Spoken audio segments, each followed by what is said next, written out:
안녕하세요. 우리 친구들 반갑습니다. 명랑하고 명쾌한 사회쌤, 명쌤입니다.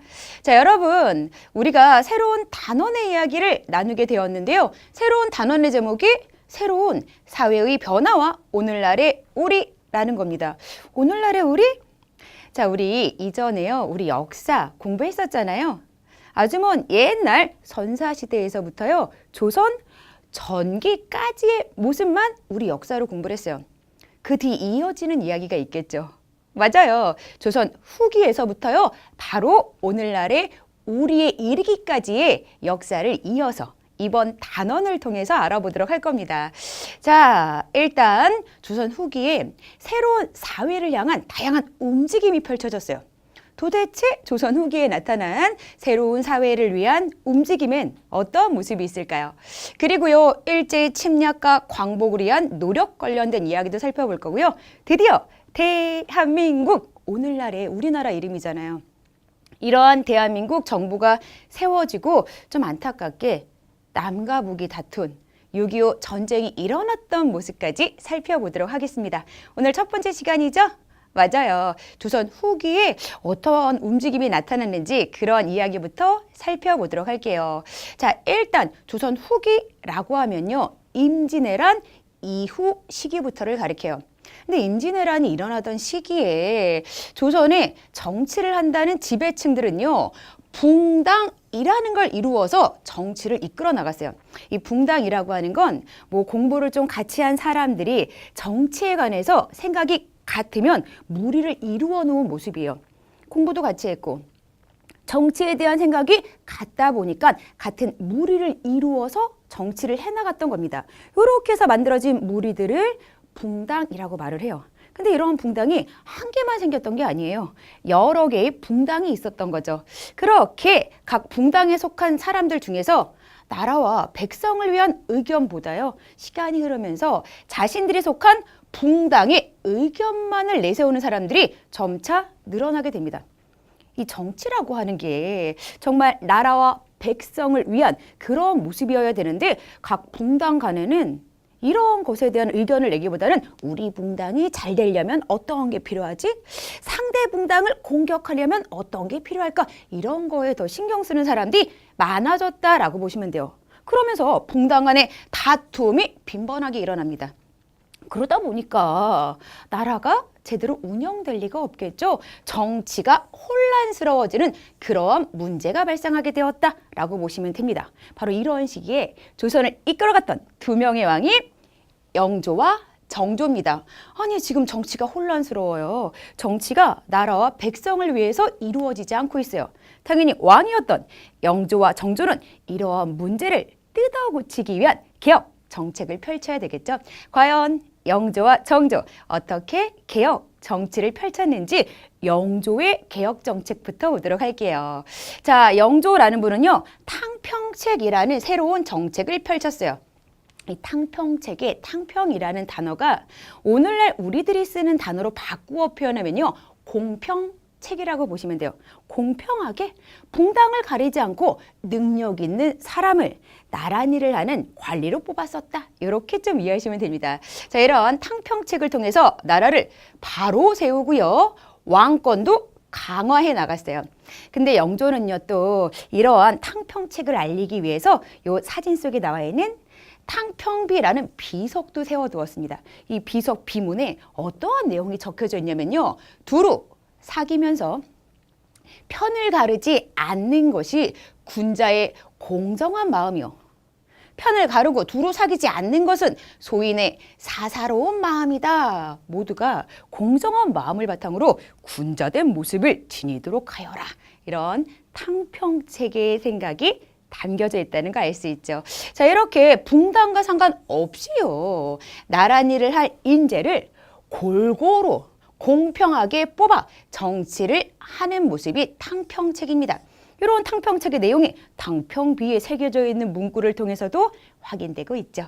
자, 더불어서요. 영조는요. 세금을 줄여주었고요. 백성에게 가혹한 벌을 내리지 않도록 해서 백성의 생활도 안정시켰어요.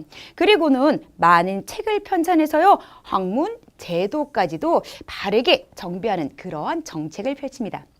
자, 영조의 뒤를 이어서 영조의 손자였던 정조가 어떠한 정책을 펼쳤는지도 보도록 할게요. 자, 할아버지 영조의 탕평책을 이어받아서 인재를 고루 뽑아서 올바른 정치를 할 수 있도록 노력을 했어요. 그리고요, 규장각이라는 걸 설치했는데 여기가 별표입니다. 자, 규장각이라는 곳을 설치해서요, 이곳에서 젊은 학자들이 열심히 공부를 하게 합니다. 이런 걸 바탕으로 해서 이제 나랏일과 관련해 여러 학문을 연구시켰고, 이렇게 해서 연구한 것을 바탕으로 해서 보다 바른 정치를 펴나가도록 했던 겁니다.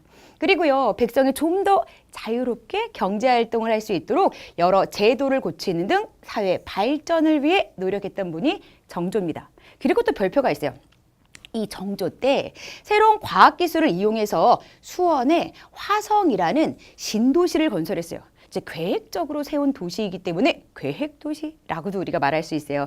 이렇게 새로운 도시를 건설하고 그곳을 군사, 상업의 중심지로 만들어서요, 왕의 힘을 강하게 해서 왕을 중심으로 해서 보다 더 정치를 안정시키려고 노력을 합니다. 이때 지어진 수원 화성의 모습이 일부 남아 있어요. 자, 지금 사진에 수원 화성에 가면 볼 수 있는 서북 공심돈 모습도 나와 있고요. 그 다음에 이제 출입문이었던 수원 팔달문, 수원 방아수류정, 그리고 수원 화홍문의 모습이 나와 있어요. 혹시라도 경기도 수원에 갈 일이 있으면요, 화성 유적을 좀 방문해 보면 좋을 것 같습니다. 자, 그리고요, 이런 수원 화성에는요, 다양한 과학기술이 활용되었어요. 자, 일단 수원 화성에는요, 거중길, 농로와 같이 조선의 새로운 과학기술과 지식이 활용된 그런 모습이 담겨져 있는데요.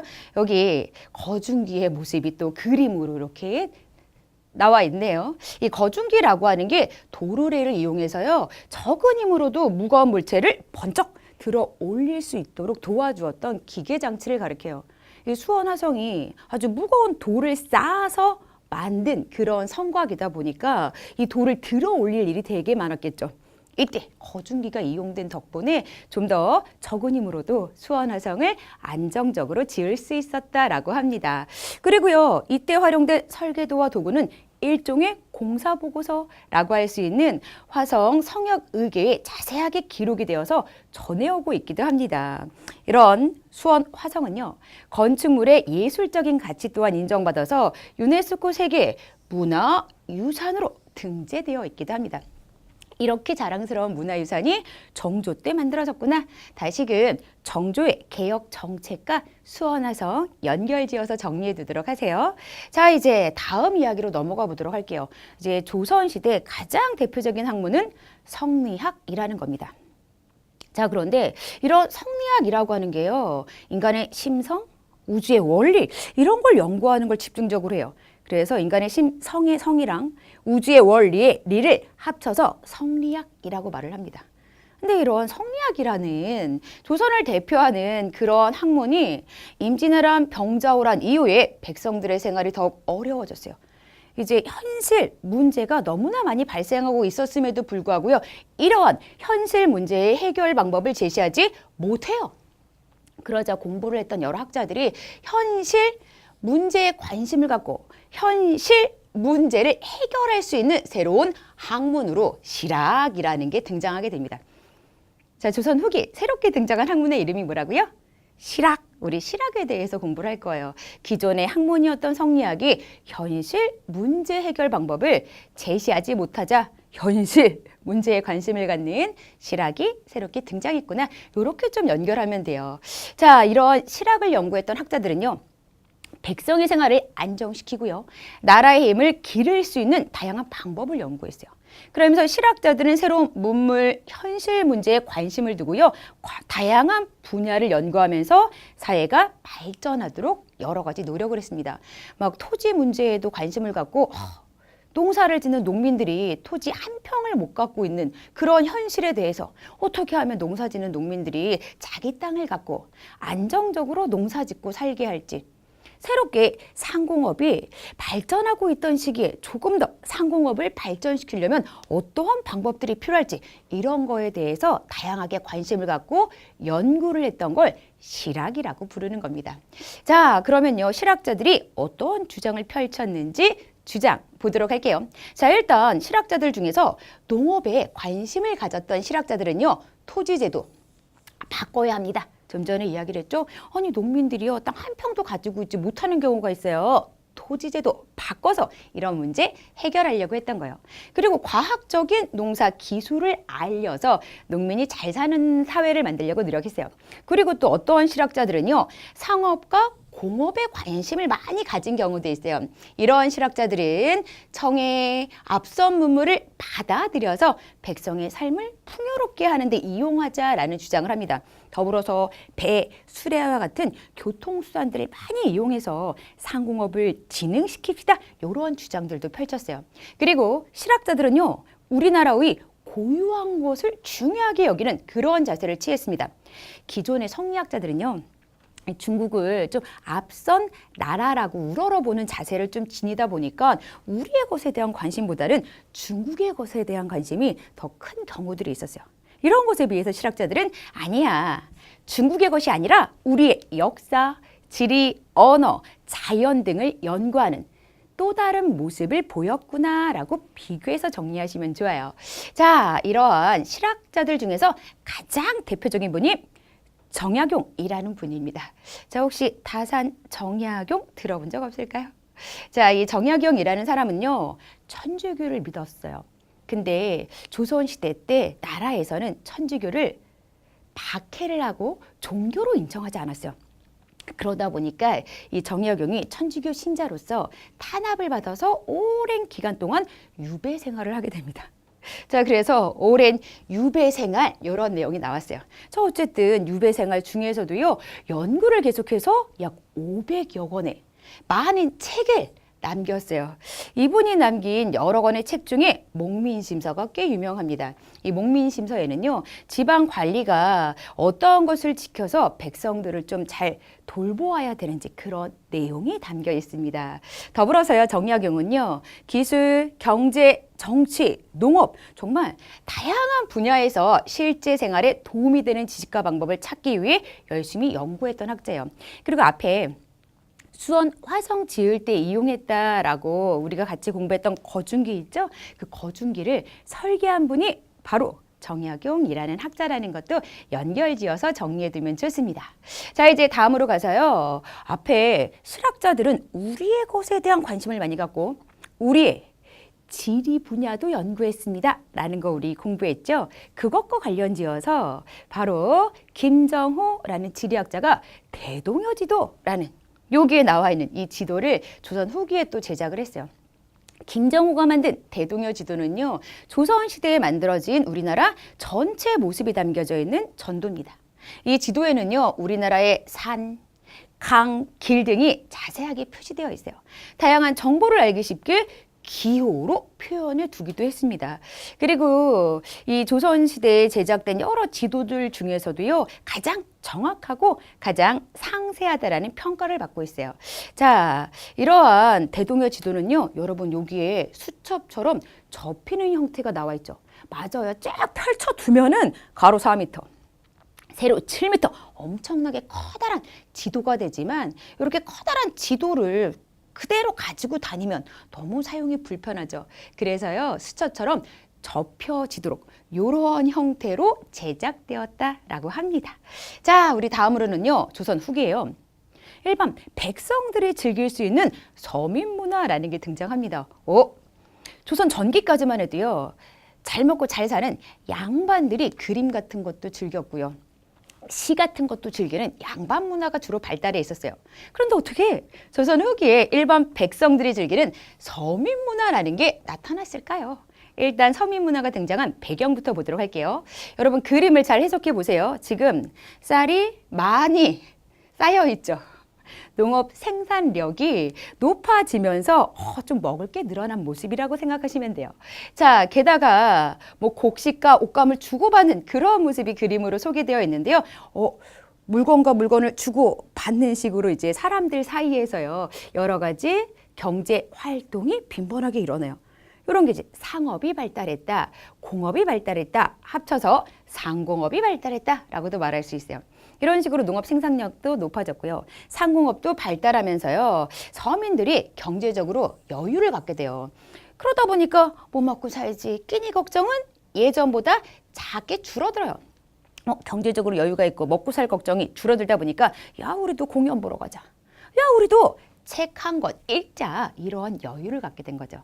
그래서요, 사람들은 한글, 소설, 풍속화, 탈놀이, 판소리와 같은 다양한 문화, 예술 활동에 관심을 갖게 되었고, 실제로 문화 예술 활동을 즐기는 서민문화라는 게 등장하게 된 겁니다. 자, 그림을 소개했는데요. 글로도 다시 한번 정리를 해볼게요. 조선 후기에는요, 농업 생산력이 높아졌어요. 상공업 또한 발달하면서 경제적인 여유가 생긴 사람들이 문화 예술 활동에 관심을 기울이기 시작, 결과적으로 서민문화가 등장하게 됩니다.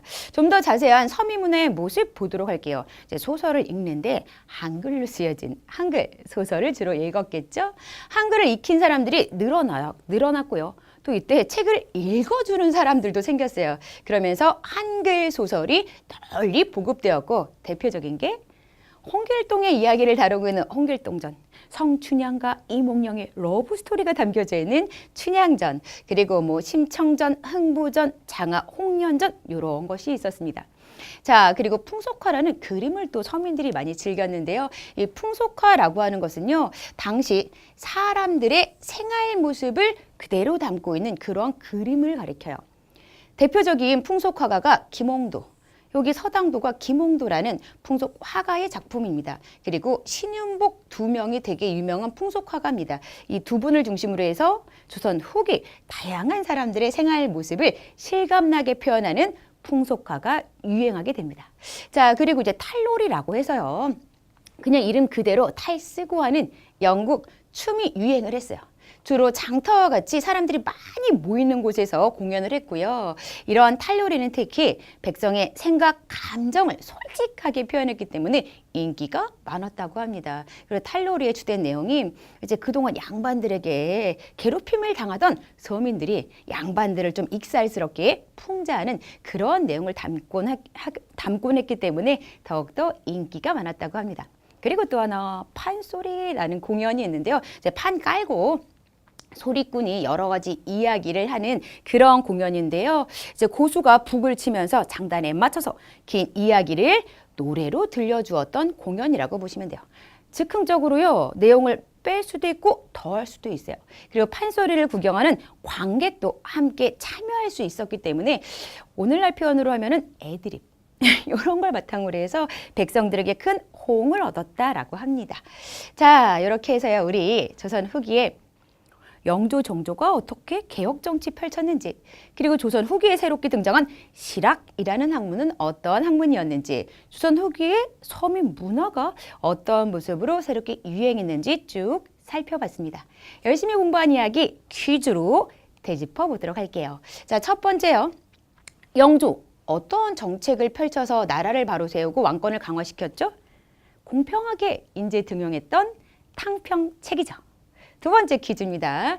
조선 후기 기존의 학문이 사회 문제를 해결할 방법을 제시하지 못하자 실학이라는 새로운 학문이 등장했죠. 세 번째입니다. 조선 후기에 양반뿐만 아니라 일반 백성도 참여할 수 있는 문화가 발달했어요. 이러한 문화를 서민 문화라고 부르죠. 자, 이렇게 해서요, 이번 시간의 이야기 마무리가 되었습니다. 열심히 공부하느라 수고 많았어요.